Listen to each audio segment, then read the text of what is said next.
Hello bachcho, let's see this question. So our question says that how does refraction take place in the atmosphere? Why do stars twinkle but not the planets?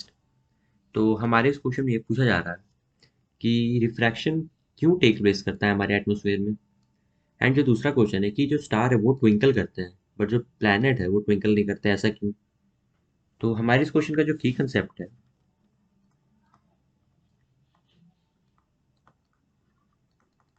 That is refraction of light. ये refraction of light होता क्या है? So we can define it simply as it is a phenomena it is a phenomenon of change in path of light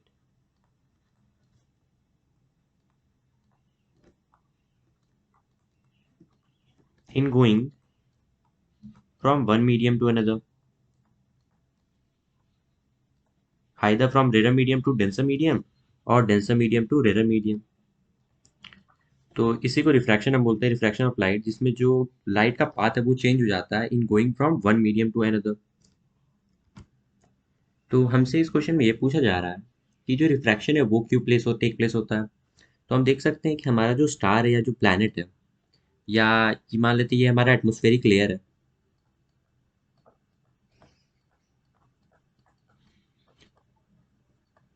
तो ऐसे बहुत सारे layers रहते हैं हमारे एटमॉस्फेयर में। तो हमारा जो अपर पोर्शन होता है अर्थ का, जो हाइट पे होता है बहुत सारा, या जो हम कह सकते हैं स्पेस में होता है, वो रेरर रहता है, रेरर मीडियम में रहता है, क्योंकि वहाँ पर हॉट एयर प्रेजेंट रहता है। एंड हम लोग को मालूम है कि जो हॉट एयर का डेंसिटी होता है वो बहुत कम होता है हमारी नॉर्मल एयर के डेंसिटी से। इसी वजह से वो हल्के होने की वजह से वो ऊपर चल जाता है। तो हमारा जब लाइट आता है from denser medium to rarer medium और from rarer medium to denser medium, हमें ये मालूम है कि वो रिफ्रैक्ट करता है। ये अपने पाथ में जाने के बजाय इस केस में, क्योंकि ये रेरर से डेंसर मीडियम में जा रहा है, तो ये टूवर्ड्स द नॉर्मल बेंड करता है, जिसको हम लोग रिफ्रैक्शन बोलते हैं। सो ये फ्रैक्शन का यही रीजन है। So we can write here that the refraction of light by earth atmosphere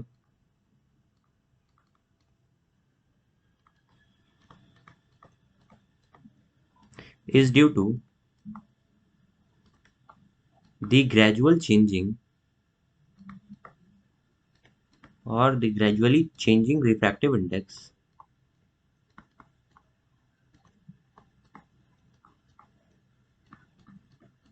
of air layers or atmospheric layer।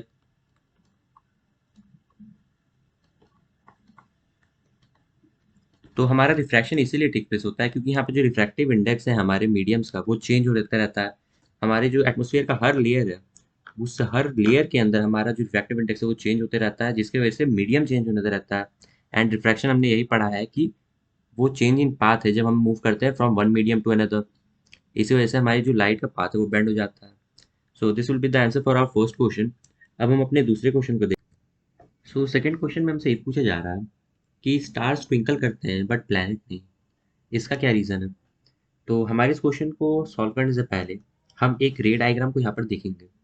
इसमें ये मान लेते हैं ये हमारा सेपरेशन है मीडियम का, एंड ये हमारा पहला मीडियम है, मान लेते हैं वो रेरर मीडियम है, एंड ये दूसरा मीडियम है दैट से लेट ये डेंसर मीडियम है। एंड मान लेते हैं हमारा स्टार यहाँ पर प्रेजेंट है, और ये स्टार का जो लाइट है ये मान लेते हैं यहाँ पर आया, ये हमारा नॉर्मल है सरफेस पर। तो क्योंकि light from rare medium to denser medium आ रहा है, इसलिए ये अपने पाथ में जाने के बजाय बेंड कर जाएगा टुवर्ड्स द नॉर्मल। तो ये कुछ इस डायरेक्शन में चल जाएगा। हम एक और रे ले लेते हैं स्टार से, मान लेते हैं कि दूसरी रे यहाँ पर आके रुकी, यहाँ पर हम दूसरे नॉर्मल को यहाँ बना दे रहे हैं। ये हमारा दूसरा नॉर्मल है, एंड लाइट हमारा सिमिलरली बेंड करेगा टुवर्ड्स द नॉर्मल। अब हम ये दोनों रे को पीछे एक्सटेंड करते हैं, तो हम देखेंगे कि हमारा जो स्टार का पोजीशन हमें दिख रहा है फ्रॉम दिस डेंसर मीडियम और फ्रॉम अनदर मीडियम, ये हमें दिख रहा है कि अभी अपने ओरिजिनल पोजीशन पर नहीं है, और यहाँ पर ये एक फेक पोजीशन पर आ चुका है, नॉट रियल। यानी स्टार का पोजीशन वहाँ पर हमको अब क्लियर नहीं दिख रहा है, ये अब हमको चेंज दिख रहा है। ओके। सो हम लोग यहाँ पर ये एक चीज़ दिमाग में रखेंगे अब कि जब रेयर मीडियम से डेंसर मीडियम में लाइट आती है तो वो अपने पाथ को चेंज करता है, जिसकी वजह से हमें जो स्टार का पोजीशन है वो रियल पोजीशन ना दिखकर हमें एक इमेजिनरी यहाँ पर पोजीशन दिखता है। ओके, तो अब हम इसको अपने सेकंड क्वेश्चन के आंसर को लिखते हैं। इसमें ये बोल रहा है कि हमसे रीज़न पूछा जा रहा है कि वाई स्टार ट्विंकल्स, और we can write here that twinkling of stars का क्या रीज़न है। So we can write here that the stars are very far off from us, very far from us, stars हम लोग से बहुत दूर हैं। सो हम लोग को ये स्टार्स जो हैं ये पॉइंट साइज दिखते हैं, ये बहुत छोटे दिखते हैं। So we can say that these stars which seems to be very small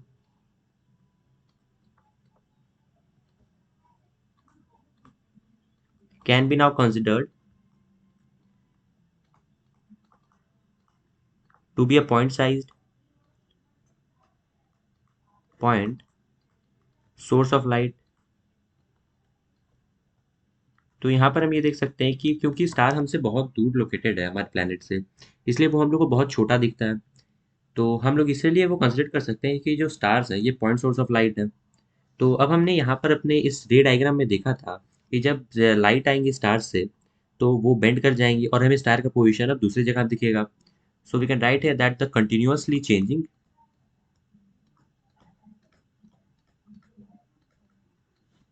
continuously changing refractive index of our atmospheric layer,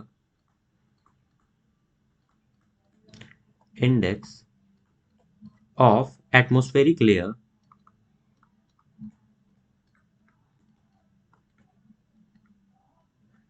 the star, or we can say that the star is able, or the light coming from star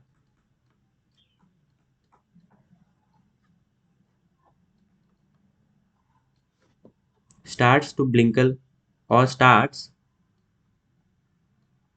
twinkling।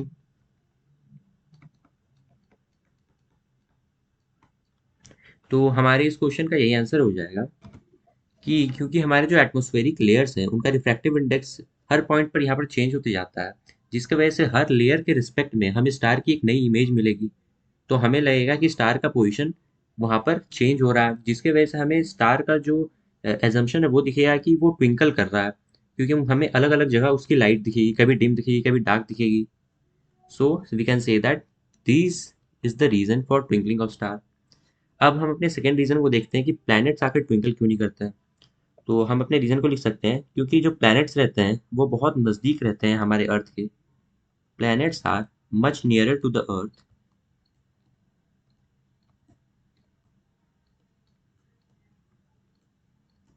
So we can say that planets को हम लोग point size assume नहीं कर सकते क्योंकि ये अर्थ के बहुत नज़दीक है, जिसकी वजह से ये हमें बहुत बड़े दिखते हैं। So we can not be considered, और we can be consider to be, planet को हम लोग मान सकते हैं एक कलेक्शन ऑफ, ये एक पॉइंट साइज हम इसे एज्यूम नहीं कर सकते, इसे हमें एज्यूम करना पड़ेगा एक collection of large number of point sources,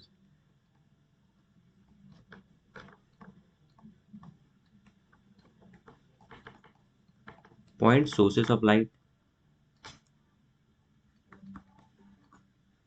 तो क्योंकि प्लैनेट्स को हम लोगों ने एज्यूम किया है कि ये एक लार्ज नंबर ऑफ कलेक्शन है एक पॉइंट सोर्सेज ऑफ लाइट का, तो अगर एक पॉइंट सोर्स मान लेते ये हमारा एक प्लैनेट है जिसे हमने माना है, जिसमें large number of point sources of light है,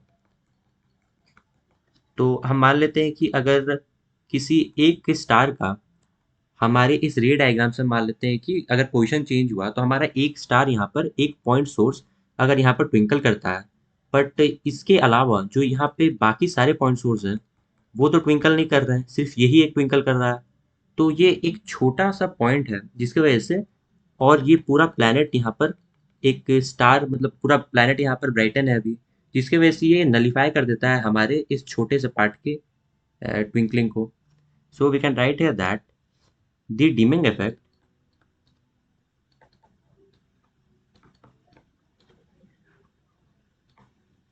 produced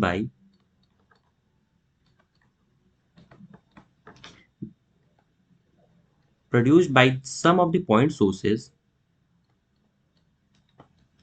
some of point sources of light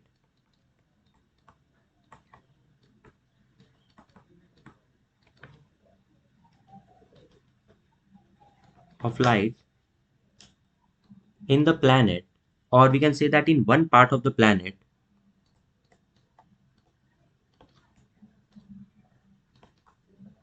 is nullified, वो nullified हो जाता है because the whole planet, because the whole, or we can say that because the whole planet is brightened.